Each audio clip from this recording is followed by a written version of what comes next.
الحمد لله وكفى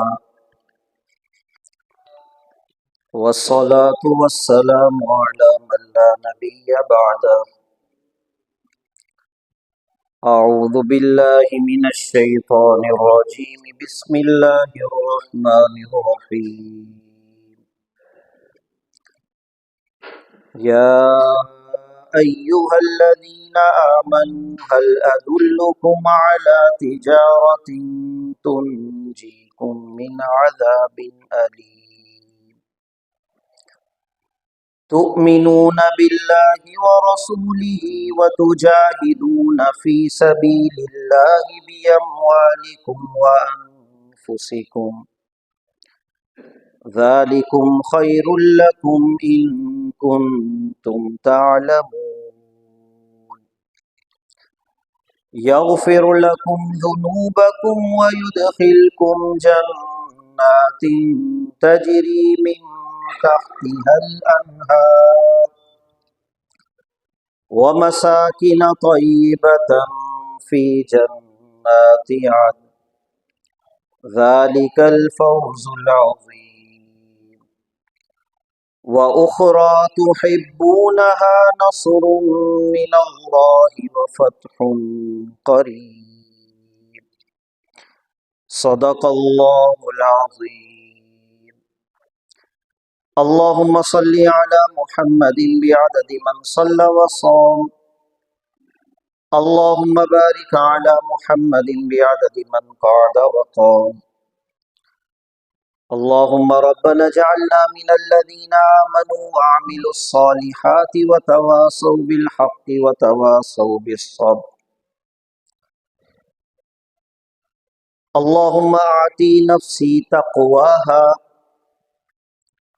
وزكها أنت خير من زكاها أنت وليها ومولاها آمین یا رب العالمین.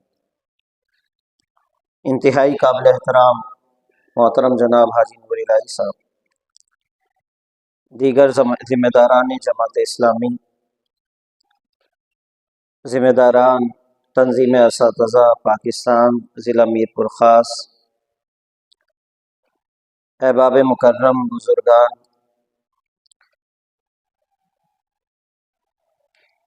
ایک شخص نبی مہربان صلی اللہ علیہ وسلم کی خدمت میں حاضر ہوا اور وہ اپنے پڑوسی کو بھی ساتھ لے کر آیا. اس شخص نے کہا، یا رسول اللہ صلی اللہ علیہ وسلم، میں اپنے گھر کی دیوار سیدھی کرنا چاہتا ہوں، لیکن یہ میرے پڑوسی کا درخت بیچ میں حائل ہو رہا ہے. میں اس کو کہتا ہوں کہ یہ مجھے بیچ دے، یہ بیچنا بھی نہیں چاہتا. مجھے ہدیہ کر دے، یہ ہدیہ بھی نہیں کرتا. آپ سفارش فرمائیے. نبی مہربان صلی اللہ علیہ وسلم نے سفارش فرمائی. اس پڑوسی نے کہا کہ اے اللہ کے رسول، کیا یہ آپ کا حکم ہے یا فقط آپ سفارش کر رہے ہیں؟ نبی مہربان صلی اللہ علیہ وسلم نے فرمایا، میں فقط سفارش کر رہا ہوں، حکم نہیں کر رہا. اس پڑوسی نے کہا کہ اگر آپ حکم نہیں کر رہے تو میں جو ہے یہ درخت نہیں دینا چاہتا. اس صحابی کے کچھ اصرار پر نبی مہربان صلی اللہ علیہ وسلم نے پھر اسے گزارش کی اور کہا کہ یہ درخت تم دے دو، اس کے بدلے میں اللہ رب العالمین جنت میں تمہیں ایسا درخت عطا فرمائیں گے کہ جس کے سائے میں اگر گھڑ سوار 40 سال تک غالباً بھاگتا بھی رہے تو اس کا سایہ ختم ہونے والا نہیں ہے.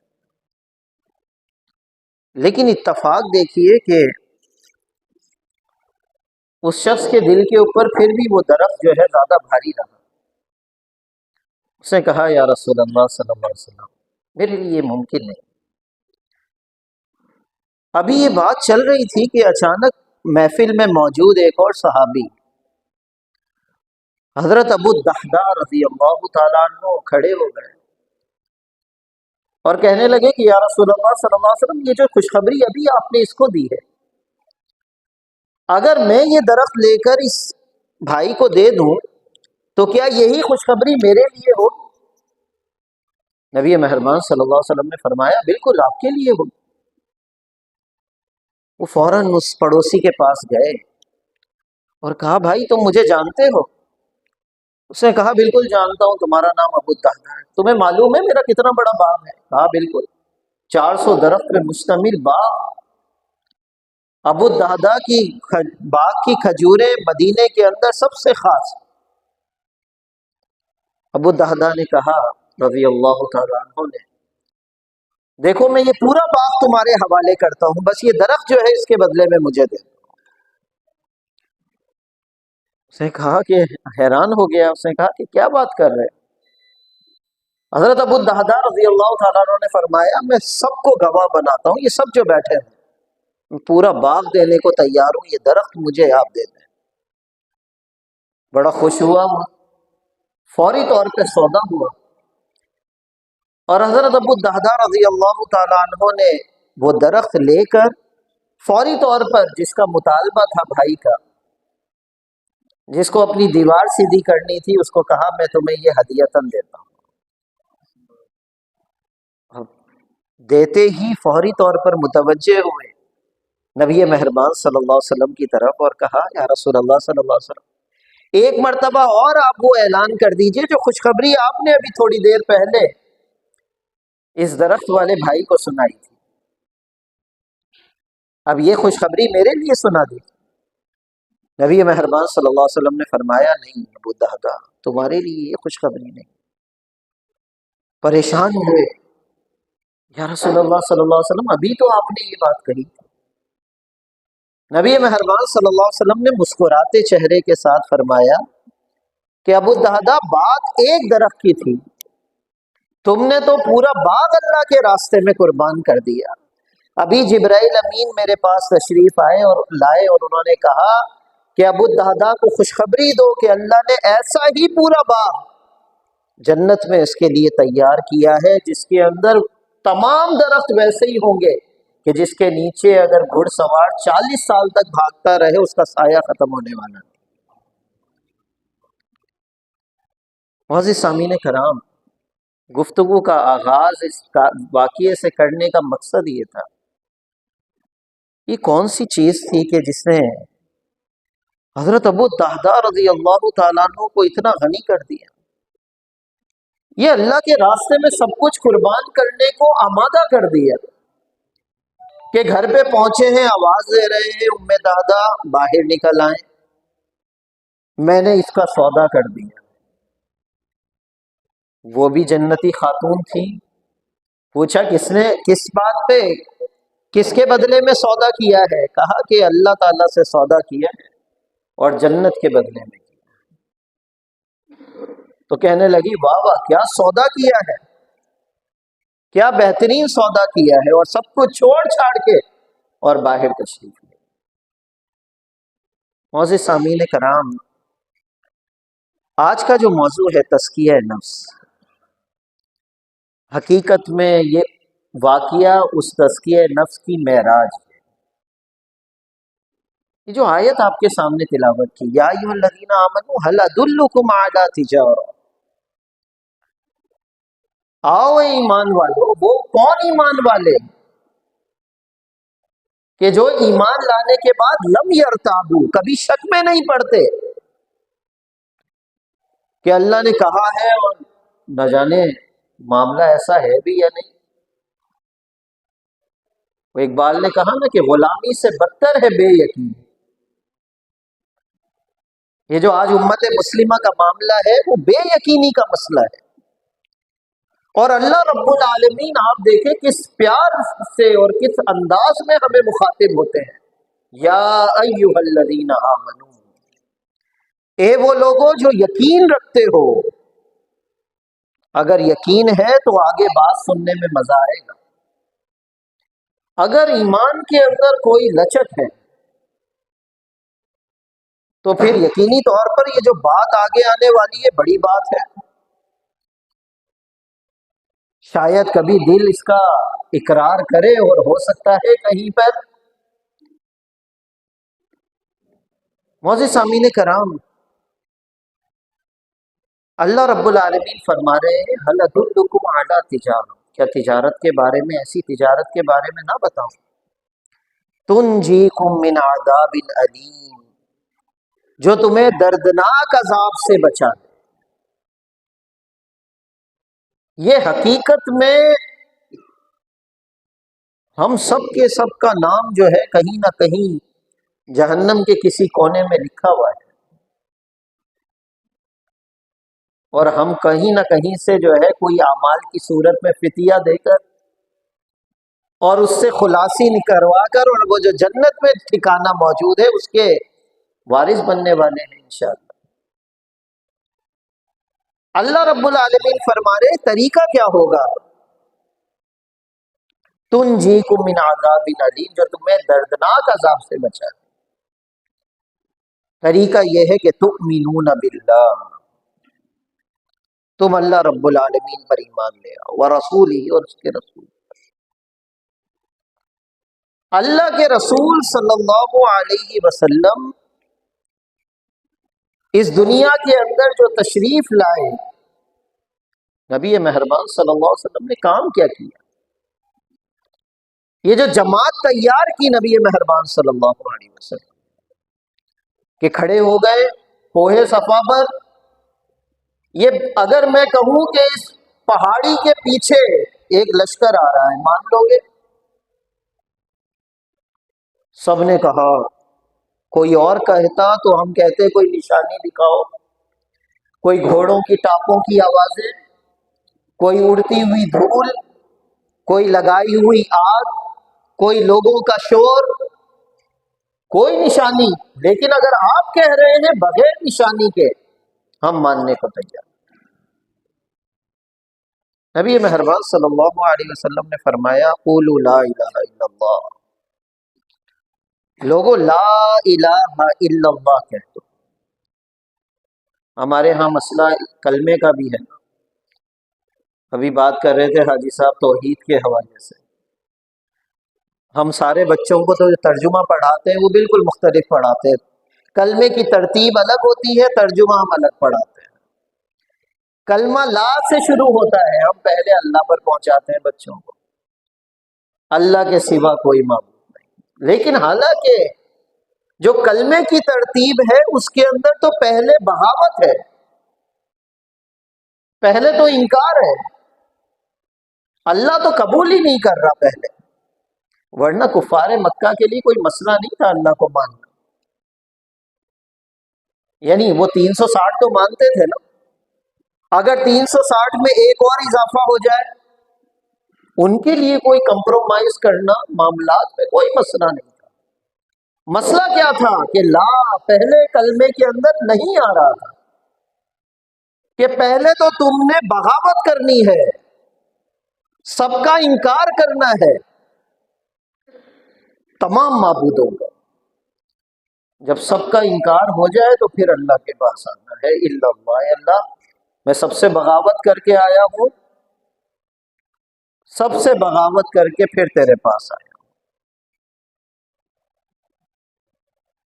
جو پیغام ملا تھا حسین ابن علی کو، خوش ہوں کہ وہی پیغام قضا میرے لیے۔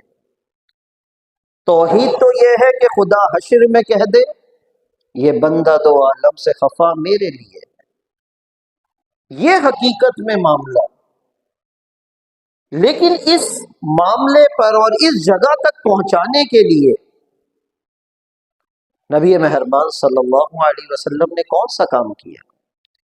یعلمہم الکتاب والحکمہ یتلو علیہم آیاتہ ویزکیہم ویعلمہم الکتاب والحکمہ۔ اللہ کے رسول صلی اللہ علیہ وسلم پر قرآن مجید نازل ہو رہا ہے، اس قرآن کے ذریعے نبی مہربان صلی اللہ علیہ وسلم تزکیہ نفس کا کام کر رہے ہیں، تزکیے کا کام کر رہے ہیں، کہیں پہ جو غلطیاں ہیں اس کو کاٹ رہے ہیں، کوئی چیز خصوصیات بڑھانے کی ہیں اسے نشو و نما دے رہے ہیں، کچھ صفات بڑھا رہے ہیں کچھ کو کاٹ رہے ہیں، کہیں پہ تحسین کر رہے ہیں کہ بڑا اچھا کام ہے، خباب بن عرب کے سامنے کھڑے ہو جاتے ہیں. حضرت آل یاسر، پورے خاندان کو تکلیف دی جا رہی ہے. اب شروع آل یاسر، مبارک ہو تمہیں جنت ہے.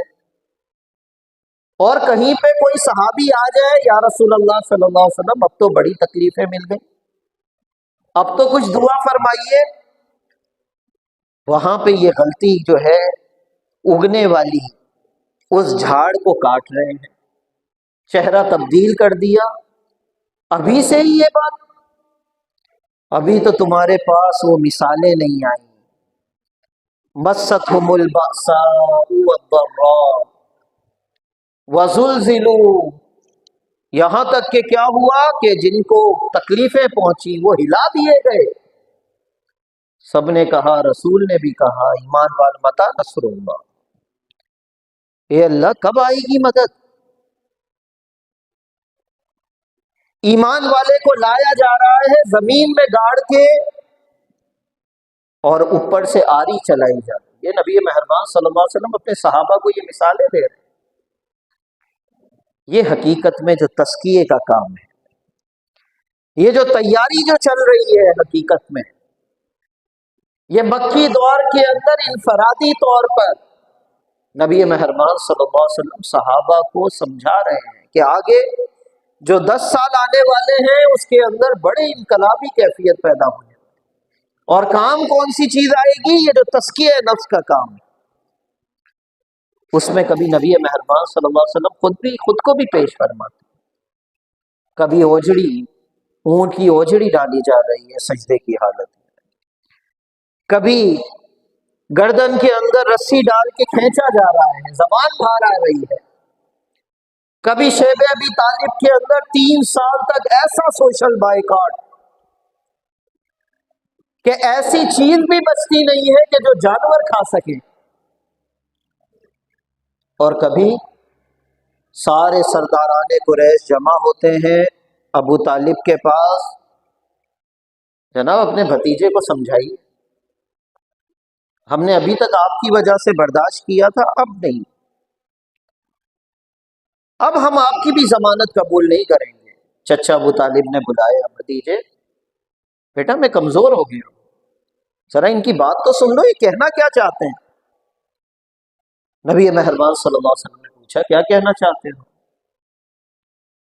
کہنے لگے کہ اگر تم یہ سارا کام، یہ جو پوری کی پوری دعوت کا جو کام ہے، جو سید ابو العالی مودودی رحمہ اللہ نے بڑے آسان الفاظ میں بیان کیا، یہ جو توحید کا کام، زندگی کے ایک ایک معاملے میں، ایک ایک قدم پر اللہ کا اور اس کے رسول کا نام لینا، اگر یہ کام تم اس وجہ سے کر رہے ہو کہ سرداری مل جائے، بابا ہو جائے، اگر ہمارے اندر بھی ایسا ہے، کہیں پر خدا نہ خواستہ تحریک کے اندر بھی یہ آ جائے، تو یقیناً تباہی کے سوا اور کچھ نہیں. تو کہنے لگے کہ اگر یہ معاملہ ہے، یہ مقصد ہے، تو یہ سب کچھ دینے کو تیار ہے. آپ ہاں کہیں، یہ بس یہ جو کہتے ہیں نا کہ ایک اللہ کو مان لو، ایک اللہ کو مان لو، اس کو یہ کہنا چھوڑ. وہ کہا گیا نا کہ سروری زیبا فقط اس ذات بے ہمتا کو ہے، حکمراں ہے ایک وہی باقی بتا نیاز ہے. ایک اللہ کو ماننا، سب کو کہنا یہ آزر کے بت ہیں، چاہے میرا نفس ہی کیوں نہ ہو، سب کو ایک طرف ڈال دیں. تو یہ کام اگر اس وجہ سے ہے تو سب کچھ دینے کو تیار ہے، بس یہ چھوڑ دیں. فرمایا سب کو معلوم ہے وہ جو نبی مہربان صلی اللہ علیہ وسلم کا جواب ہے، کتنا آسان ہے، لیکن کبھی اس کی ڈیپتھ میں اترنے کی ضرورت ہے. فرمایا میرے دائیں ہاتھ پہ سورج اور میرے بائیں پہ چاند بھی لا کر رکھ دو تو میں اپنی دعوت سے باز آنے والا ہوں. کیا آپ سوچ سکتے ہیں یہ مثال کیسی ہے؟ سورج اور چاند کیا ممکن ہے کہ کوئی لا کر رکھ دے؟ نبی مہربان صلی اللہ علیہ وسلم کو اپنی دعوت پہ جو یقین تھا، فرمایا اگر یہ ناممکنات چیزوں کو بھی ممکن کر کے دکھا دو، میں پھر بھی اپنی دعوت کے بارے میں بڑا روشنی کے اندر، وہ علی بصیرہ، میں باز آنے والا نہیں۔ اگلا معاملہ جو تھا نا، وہ کہا گیا کہ چلو ٹھیک ہے، اگر ایسا کر لیتے ہیں، کچھ لے اور دے کا معاملہ کرتے ہیں، 1 سال تم ہمارے بتوں کو ماننے لگ جاؤ، ان کی پرستش کر لو، 1 سال ہم تمہارے اللہ کو جو ہے ماننے لگ جائیں گے۔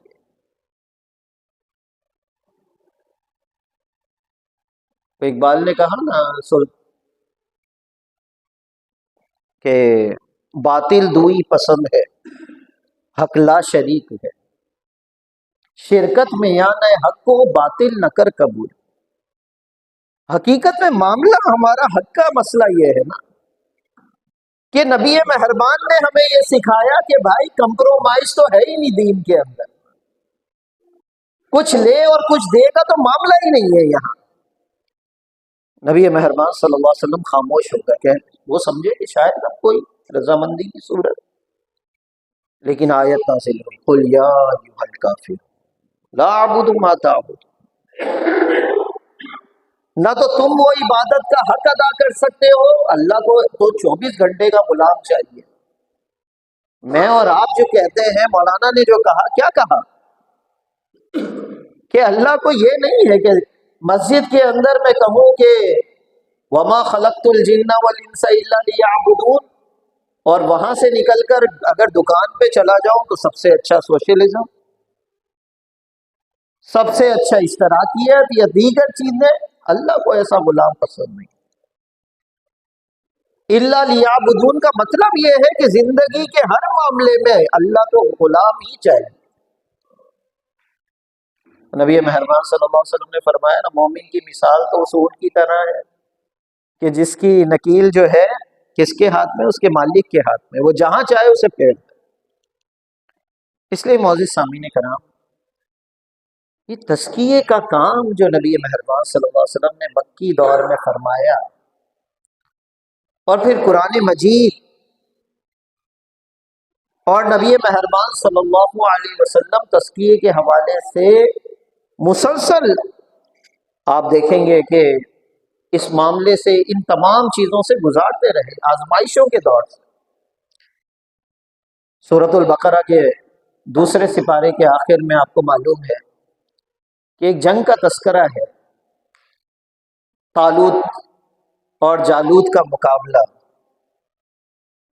اس کے اندر کہا جا رہا ہے ان اللہ مبتلیکم بنہر، تمہیں اللہ رب العالمین ایک نہر سے آزمائیں گے۔ اب معاملہ کیا ہے؟ آزمائش تو بڑی چیز ہے نا، اب اس پہ پورا کون اترے؟ تھوڑا سا آگے گئے، کہا کہ بھائی اس میں سے جس نے پیا وہ میرے ساتھ نہیں ہوگا، اور جو نہیں پیے گا فإنہ منی، وہ میرے ساتھ ہو جائے گا۔ کیا ہوا کہ سب نے پی لیا سوائے تھوڑوں کے۔ جنہوں نے پیا تھا آگے جا کر کیا کہا؟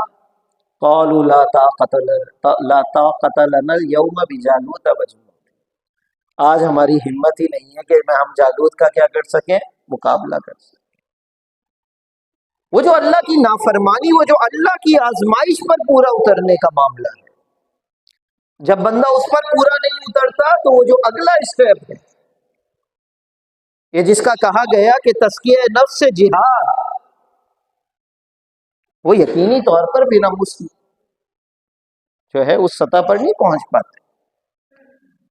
لیکن جنہوں نے نہیں پیا تھا، انہوں نے کیا کہا؟ انہوں نے کہا کم من فیۃ قلیلۃ غلبت فیۃ کثیرۃ باذن اللہ، تھوڑے ہیں لیکن اللہ رب العالمین کئی مرتبہ ایسا کرتے ہیں کہ تھوڑے سے لشکروں کو بڑوں کے اوپر کیا دیتے تھے؟ فتح عطا فرما دیتے۔ یہ حقیقت میں یہ کہاں سے آواز آتی ہے؟ یہ آواز تب آتی ہے جب بندے کا تزکیہ مکمل ہو جائے۔ یہ جو کہا جاتا ہے کہ جہاد اصغر، جہاد اکبر، اور نفس سے جہاد کرنا سب سے بڑا جہاد، یقیناً یہی ہے، ہم اس سے بالکل بھی اختلاف نہیں کرتے۔ سب سے بڑا جہاد وہ نفس کے خلاف ہی جہاد ہے۔ نبی مہربان صلی اللہ علیہ وسلم نے فرمایا ایک غزوے سے واپس آئے کہ ہم واپس لوٹے ہیں جہاد اصغر سے جہاد اکبر کی طرف. کیا مطلب ہے؟ مطلب یہ ہے کہ جس کا جہاد اگر جہاد بھی نفس کامیاب ہو گیا، جس نے اپنے نفس کو قابو کر لیا، اس کا تزکیہ کر لیا، تو باقی کے جہاد کرنا اس کے لیے کوئی مسئلہ نہیں ہے.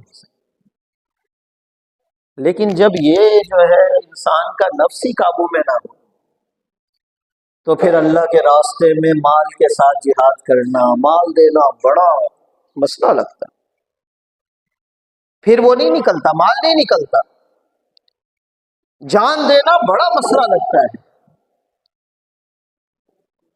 وہ جنگ یرموک کے موقع پر حضرت خالد بن ولید کھڑے ہوئے تھے رضی اللہ تعالیٰ عنہ، چند ہزار کا لشکر، سامنے 6 لاکھ رومیوں کا. کسی نے کہا ما اکثر الروم، مطلب یہ عربی کے اندر تعجبی اور اعجابی صورت کے اندر، ما اکثر الروم، اوئے ہوئے کتنا بڑا لشکر ہے روم کا، وما کل المسلمین، ذرا دیکھو تو صحیح، مسلمان تو کچھ بھی نہیں. تو حضرت خالد بن ولید نے کیا فرمایا؟ تخوفنی بالروم، کیا تو مجھے روم سے ڈرا رہا ہے؟ انما الکثرۃ بالنصر، حقیقت میں کثرت کس کے پاس ہوتی ہے؟ جس کے پاس اللہ کی مدد ہو جائے. والقلۃ بالخذلان، اور جس کے ساتھ اللہ کی نصرت نہ ہو، حقیقت میں وہی کم ہوتے ہیں، چاہے دکھنے میں کتنا بڑا لشکر کیوں. لا بعدد الرجال، حضرت خالد بن ولید نے فرمایا اسلام کا مزاج کوئی لوگوں کے گننے پر نہیں ہے کہ اتنے بندے اتنوں سے لڑیں.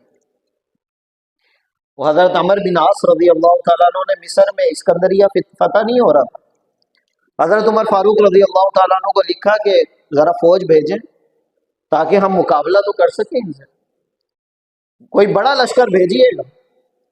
حضرت عمر فاروق رضی اللہ تعالیٰ عنہ نے چٹھی لکھ کر بھیجی کہ 12,000 کا لشکر بھیج رہا ہوں. جب وہاں پہنچے تو وہ کتنے تھے؟ 4,000 اور 4 افراد. حضرت عمر فاروق رضی اللہ تعالیٰ عنہ نے لکھا یہ 4,000 تو ان میں سے 1-2 کے برابر ہوگا، یعنی یہ ہو گئے 8,000، اور ان میں 4 جو ہے بدری صحابہ ہیں، حضرت زبیر بن عوام، حضرت مقداد بن اسود، حضرت عبادہ بن صامت اور حضرت مسلمہ رضی اللہ تعالیٰ. یہ سارے کون ہیں؟ بدری صحابہ ہیں. تو یہ ایک کس کے برابر ہے؟ 1,000 کے برابر ہے. تو تقریباً میں جو تمہارے پاس لشکر بھیج رہا ہوں 12,000 کا لشکر بھیج رہا ہوں. یہ جو یقین ہے، اور آپ کو معلوم ہے اسکندریہ فتح ہوا عمر بن عاص رضی اللہ تعالیٰ عنہ کی سربراہی. تو معزز سامعین کرام، حقیقت میں تزکیہ اور یہ جو راتوں کو بیٹھنا اور کئی مرتبہ باتیں ہوتی ہیں کہ اجتماعی صورت میں آخر کیا تزکیہ،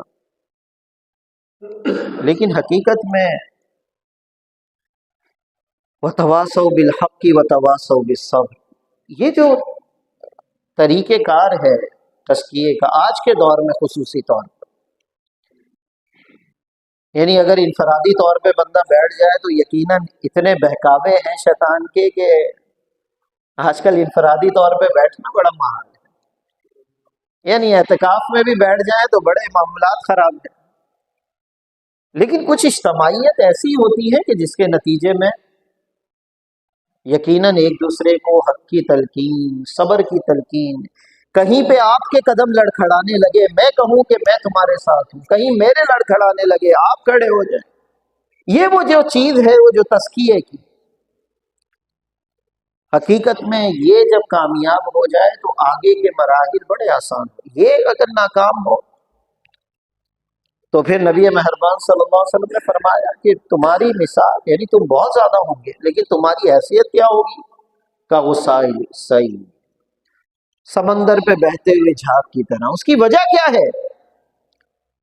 اس کی وجہ یہ ہے کہ تزکیہ نفس نہیں ہے. اس لیے نبی مہربان صلی اللہ علیہ وسلم دعائیں سکھایا کرتے تھے کہ بھئی دعا کیا کرو.